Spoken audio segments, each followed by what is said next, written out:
John Barclay recalls first cap in infamous All Blacks clash. It will forever be a special day for John Barclay, who will captain Scotland against the same opponents at the same venue when he wins his 65th cap on Saturday evening. But in wider terms, September 23, 2007, unfortunately, must go down as a bit of a black day in the history of the Scotland national team. Then coach Frank hadn't controversially fielded a second-string team against the All Blacks that Sunday, effectively sacrificing the game in a bid to keep his first-choice players fresh for a final pool match against Italy in St. Etienne.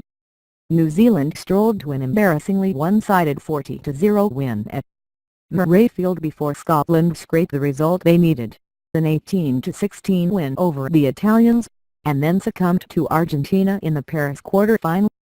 The All Blacks' quest for a first world title since 1987 foundered in the last 8 when they were stunned by France in Cardiff. "It was my first cap 10 years ago," recalled Barclay, who was an emerging 21-year-old flanker at the time. "I just remember the speed of the game in my first international. It was their big pool game to prepare for the quarter-final and they were hacked off. We had put out a second-string team effectively.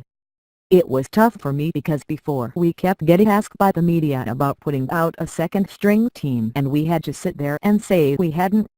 I loved the occasion, getting my first cap. The whole week was great. But as far as first caps go and the result, it was not what I always dreamed of." There is a general feeling that decision to field a shadow side led to a diminishment of Scotland in New Zealanders' eyes.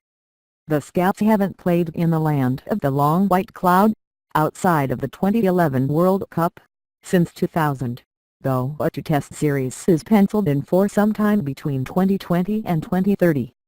New Zealand fielded the less than full-strength side themselves on their last visit to Murrayfield, a 24-16 win in 2014. The great Richie Maka, who Barclay had shown up well against in the 2007 thumping, did skipper the team that day, and a rusty Dan Carter played his first test in a year following injury, but many key players were rested.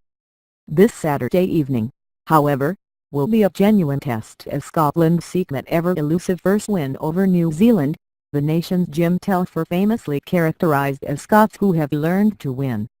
The All Blacks played a France XV in Lyon last night, but it seems that no Adlian Squire, hooker Nathan Harris and utility back Lima Sotoaga are the only 3 involved who could be expected to back up and be in the 23 for beating Murrayfield.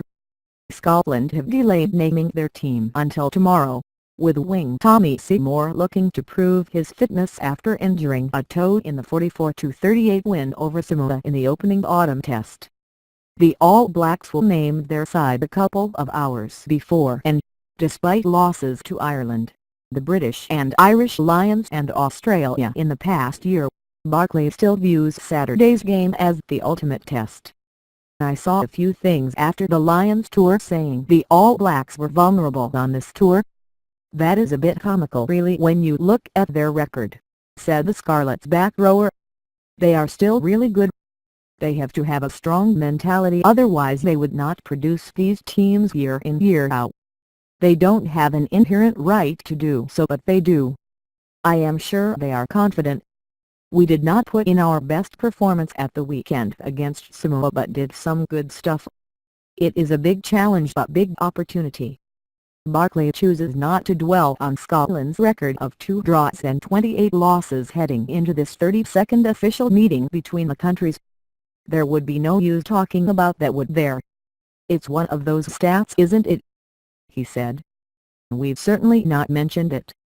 I knew coming up here to the press conference it would be mentioned, but no. It doesn't bother me. It is what it island, it's a stat. It will still be the stat come 1 minute before kick-off on the weekend. We'll then have 80 minutes of rugby to play to try and change that record.